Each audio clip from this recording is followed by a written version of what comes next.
안녕하세요. 뻔뻔한 목독바입니다. 구독과 좋아요, 알림 설정, 회원가입 부탁드리겠습니다. 후원해 주실 분들은 동영상 아래에 있는 슈퍼땡스를 이용해 주시면 정말 감사드리겠습니다. 10조 원, 정말 천문학적인 금액 아니겠습니까?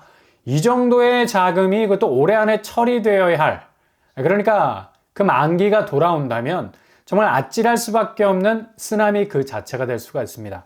이게 그냥 개념으로만 떠올릴 수 있는 금액이 아니라 실제로 갚아야 할 자금, 그러니까 손으로 만져지는 돈이어야 한다는 사실 자체가 정말 아득할 수가 있는데, 익스포저, 위험 자산이 될 수 있는 요소가 이 정도 규모면 이거 정말 치울 수 있는 돈의 범위를 훌쩍 뛰어넘어 버린 것이라 말할 수 있죠. 바로 부동산 파이낸싱과 연관된 증권사가 부동산과 결착되어 있는 익스포저라 볼 수가 있겠습니다. 브릿지론, 중후순위, 본 파이낸싱 대출, 그리고 해외 부동산 관련 펀드들 따글따글 긁어 모으다 보면 어느새 10조라는 태산이 눈앞에 떡하니 서 있게 되는 건데, 한국신용평가사에 따르면 29개 증권사가 올해 10조 3천억 정도 규모의 부동산 자금 위기를 극복을 해야 한다고 밝혔는데, 특히 제일 급한 건 9개 증권사, 어느 정도 덩치가 큰 곳들은 거의 7조에 가까운 파일을 가지고 있어서 이거 정말 증권사가 폭파되는 것 아니냐는 우려까지 나오고 있습니다. 증권사가 주식시장에서 벌어들인 금융수익을 죄다 부동산 PF에 때려 넣은 것 같은 느낌마저 드는데, 이게 단지 그냥 이금융권만의 문제가 아니라는 얘기죠. 그만큼 부동산 시장에서 황금알을 낳는 분야가 바로 PF였습니다. 일단 돈 놓고 돈 먹기를 뛰어넘는 엄청난 고수익을 보장하면서 대출이 나간 즉시 날개를 달고 돌아오는 이자 수익들, 그리고 투자한 곳곳마다 분양 깃발이 펄럭이고 있는 이 분양 흥행 소식들은 절대로 끊어지지 않을 뉴스처럼 들렸었는데, 이게 그냥 한순간에 구석으로 몰리면서 자금난에 빠진 건설사들이 이자 입금을 제대로 하지 못하는 상황에 빠지면서 증권사 수익은 당연히 부실로 바뀌게 되고, 그 부실은 죄다 증권사가 때려넣은 자금이 대부분이기 때문에 자칫 몰려있는 자금이 올해 안에 만기로 돌아오면서 자금이 돌지 않는 상황이 발생하게 되면 그냥 게임이 끝나게 될 수도 있어요. 이렇게 증권사 부실이 가려져 있어서 그렇지 상당히 뿌리가 깊은 위기감을 가지고 있는 건 분명해 보입니다. 이런 분위기를 그대로 보여주는 게 바로 증권가 CEO, 최고 경영자 교체 바람이 엄청나게 불고 있다는 건데, 10대 증권사 중 7곳이 최고 경영자를 교체하고 있습니다. 그만큼 지금 부동산 PF 문제가 그냥 문제로 끝나지 않고 자회사를 위협하는 부실 중에 가장 큰 중심으로 자리 잡고 있기 때문에 이런 책임론이 거의 피바람을 불러일으킬 만큼 인사 이동을 시키고 있다는 건데, 상황이 이렇게 돌아가다 보니까 금감원에서도 증권사를 향해서 경고성 발언이 나오고 있습니다. 부동산 연착륙 위에서 PF 수수료를 합리적으로 적용해야 할 것을 주문하고 있죠. 철저한 사익 추구 행위로 인한 터무니없는 수수료와 이자를 받아 챙기는 관행을 자제해달라는 주문을 이어간 것으로 보입니다. 일단 금감원으로서는 지금 제일 부동산 자금 위험성이 큰 부분이 바로 PF 문제고, 이와 연계된 증권사 부실이 사방에서 터져나올 수 있는 가능성이 높기 때문에 일단 문단속에 나선 건데, 지금 사정이 더 급한 건 건설사들이 4월 이 경계령이라는 사선에서 왔다리 갔다리 하는 모습을 보이고 있다는 것. 게다가 미국 연준 의장 파월의 입에만 지금 금융시장이 3월 FOMC 모두가 촉각을 곤두세우고 지켜보고 있죠. 통계로 확인하는 과정이 더 필요하다는 언급 분명히 할 겁니다. 상당히 매파적 발언이 나오는 건 당연한 수순이고, 그만큼 미국 경제 지표가 안 좋아서 이보다 더 큰 강도 높은 발언의 수위가 쏟아질 것 같고요. 기존의 금리나 신중론을 확실하게 고수하게 될 것 같네요. 상황이 이렇게 진행이 되면서 다음 달에는 GS건설이 2천억, 그리고 KCC건설이 500억, 대우건설이 1,500억 정도의 자금 만기가 예정이 되어 있습니다. 증권사가 올해 10조 원 만기가 돌아올 거라는 얘기에 비하면 거의 세 발의 피라는 생각도 들지만, 당장 이 건설사들은 현장에서 자금을 끌어올려야 하는 우물을 파야 하는 입장인데, 파는 우물마다 바닥이 나는 분양 성적의 후퇴가 계속되다 보니까 사정은 더 급하게 돌아가고 있고, 500대 건설사 중에 자금을 감당하기 어려운 회사가 무려 76%에 이른다는 건 그만큼 상황이 상당히 급하다는 것을 보여주는 대목이죠.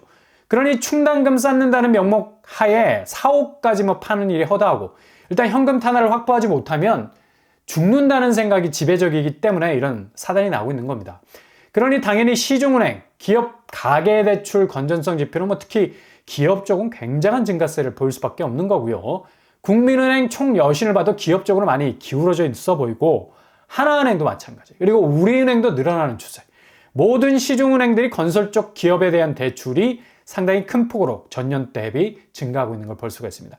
증감률이 마이너스로 돌아선 대목은 극히 드물게 보이는 것으로 나타나고 있죠. 이런 상황에서 무슨 대출 회수가 원활하게 진행이 될 수 있겠습니까? 일단 기업 쪽 대출이 건설 쪽은 거의 엄청난 리스크를 떠안고 있는 바람에 그냥 가만히 있으면 다 죽겠다는 생각마저 들 정도로 증권사, 건설사, 시중은행 그냥 중간에 딱 끼어있는 건설사가 자금 고갈로 인해서 양쪽 금융사들의 운명을 좌우할 정도의 추가 이미 되어버린 겁니다.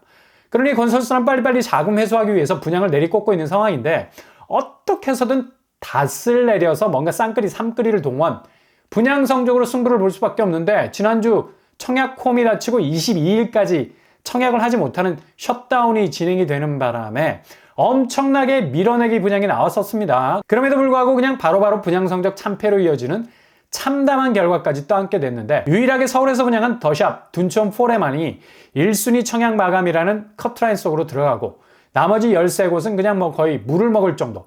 더샵, 둔촌4레는 93대 1의 높은 경쟁률. 그러니까 지금 상황에서 잘 볼 수 없는 높은 수치를 찍었는데 역시 서울 분양 중에 어느 정도 강남 접근성이 나오는 곳들은 이렇게 마감은 하고 있는 상황입니다. 그러나 지방은 경기도, 지제역, 반도체밸리는 1순위 청약 1158가구 중에 단 296명만이 지원을 했습니다. 정말 참담한 결과였는데 청약률이 20%에 지나지 않는 부진한 성적을 거뒀죠. 평택은 GTX 개통호재가 있었지만 청약에는 불이 붙질 못했습니다. 그만큼 그동안 이런 교통호재로 인해서 빼먹을 건 다 빼먹었다는 결론밖에 나오지 않고 아니 나무 벌목을 이미 다 해버렸는데 무슨 벨 나무가 있어야지 순진 밑둥밖에 남지 않았는데 그냥 그래서 미분양으로 직행하는 분위기가 연속되고 있고 게다가 경기도 이천 스타일스 스카이 역시도 12명이 신청하는데 그치고 울산의 울산신정은 1순위에 딱 한 명이 신청을 했습니다. 야, 이거 무슨 홍일점도 아니고 청약에서 그것도 1순위에서 한 명이 지원을 했다는 건 울산에서 정말 드문 일인데 이렇게 청약 부진이 이어지고 있습니다. 게다가 강원도 모닝파크 역시도 7명이 지원하는데 그쳤습니다. 이게 지금 건설사들이 건설 현장에서 현금을 뽑아 올릴 수 있는 물줄기는 이미 다 말라가고 있죠. 이렇게 팍팍한 자금 생성이 구조적으로 잘 돌아가지 않는 상황이라면 부동산 PF 문제는 단지 증권사, 금융사에서 혹독한 수수료나 이자 조건을 완화해준다 해도 이거 살아날까 말까 아주 급박한 위기 속에 처해 있다는 걸 알 수 있는데 무슨 수로 이런 자금 위기를 헬리콥터 위에서 돈 뿌리는 것도 아니고 아무런 자금 지원이 안 되는 상황이라서 자금 지원이라는 게 한계 상황에 부딪혀서 속절없이 그냥 위기의 폭풍 속으로 들어갈 수밖에 없는 그런 분위기라는 얘기죠. 그러니 대탈출의 역사가 시작이 된 건데 지난주는 계속해서 서울 매물량 8만 건에 머물러 있는 매물 폭증 현상이 일어났었습니다. 오르락 내리락 하던 매물들이 이제 확실히 8만 건을 찍었는데 다음 주 그러니까 3월 셋째 주는 9만 건으로 성큼 다가갈 수 있는 새로운 전환점이 나올 수도 있다는 얘기죠. 그만큼 집값이 오를 수 있는 힘이 거의 다 떨어진 상황에선 지금 건설 쪽도 자금이 말랐고 개인도 집을 사기에 자금이 엄청나게 딸릴 수밖에 없는 대출 규제 속에서 신규 주택을 구입하기란 지금 상황에선 바보 같다는 생각이 들 정도죠. 이제 본격적인 집값 하락세가 계속해서 이어질 것으로 전망이 되기 때문에 지금 쏟아져 나오는 매물량은 이런 분위기를 더욱 뚜렷하게 보여줄 포인트. 절대로 매물은 줄 수가 없다. 집값이 올라갈 기미가 완전히 사라진 시점에선 매물을 걷어들일 배짱이 집주인들에게는 더 이상 어깃장 놓을 수 있는 시그널을 보낼 수 없는 거고 그냥 순리대로 빨리빨리 매물 내놓고 가격 적정선에서 트라이해서 팔고 나가고 싶은 마음이 굴뚝 같을 겁니다. 그래서 셋째 주는 9만 건으로 갈 가능성 높을 것으로 전망이 되고요. 그리고 이번 주는 서울 집값 하락세가 특히 일주일 단위로 끊어봤을 때 노도강이 눈에 확 들어오죠. 노원구, 도봉구, 관악구가 하락 추세에서 새롭게 순위로 진입을 하게 되는 건데 여기는 이미 집값이 상당 부분 많이 빠지고 있었던 곳이었는데요. 다시 하락세를 세게 밟고 있다는 건 여기 갭투로 들어간 사람들이 도저히 버틸 재간이 없다는 것. 주로 갭투 용도였던 소형 평수들 18평에서 24평 물량들이 대체로 3억에서 5억대로 아주 저렴하게 팔려 나갔었는데 그만큼 급매로 돌렸을 가능성 높다는 얘기고요. 서울에서 이제 20평대는 6억대로 내려온 건데 노도강 쪽은 그래도 비싸죠. 18평이면 3억대까지 내려왔네요. 여기도 앞으로 더 급하게 빠질 가능성 높아 보입니다. 송파구 4주째 상승세를 했지만 실제 뜯어보면 꼭 그렇지도 않습니다. 어디까지나 신고가로 분류되는 곳들만 모아서 지표로 나타났기 때문에 그런 거고, 지금 대부분 한 달간 송파구 집값 하락 계정은 상당히 진폭이 두텁다는 걸 알 수가 있죠. 리센트 9억 정도 하락을 이어가고 있고, 잠실주공 5단지 역시도 6억 가까이 떨어지고 있고, 헬리오시티 역시도 1층 거래였지만 5억 8천 정도 하락세 기록을 이어갔었습니다. 송파구가 계속해서 상승세를 이어간다는 게 조금 이해가 가지 않을 정도라는 생각이 들죠. 현장 거래상에선 하방 압력이 상당히 무거운 구름으로 끼어 있어서 언제 폭우가 쏟아질지 모르는 하락 분위기가 만연하다는 것을 알 수가 있습니다. 내일부터 주담대 변동금리가 코픽스 금리가 내려간 이후로 소폭 하향 조정이 될 거라 하는데, 이걸 가지고 갭투가 다시 살아날 거라 보는 건 정말 초초초 단위로 상황을 보는 것이고, 미국 지표가 다음 달 올라간 국채 영향, 은행채 가격 들썩거리게 할 가능성 높아서 변동금리는 상당 부분 다시 밀려 올라갈 가능성 아주 높습니다. 자금이라는 기존 대출을 깔고 있는 이 이자가 상당히 압박감이 심하게 작용될 수 있는 여지도 있어서 변동금리는 정말 어떻게 될지 모르는 상황에 갇혀 있죠. 그러니 전체적인 금리 추이는 다시 올라가고 있는 분위기라 잘 체크를 해 놓으셔야 되겠습니다.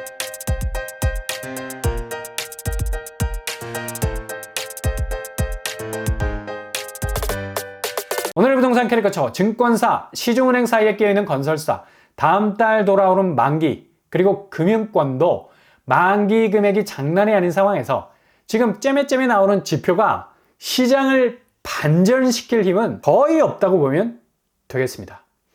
오늘도 응원합니다. 항상 여러분의 길이 꽃길만 되실 수 있길 바랍니다. 이상으로 뻔뻔한 복덕방을 마치겠습니다. 구독과 좋아요 부탁드립니다. 감사합니다.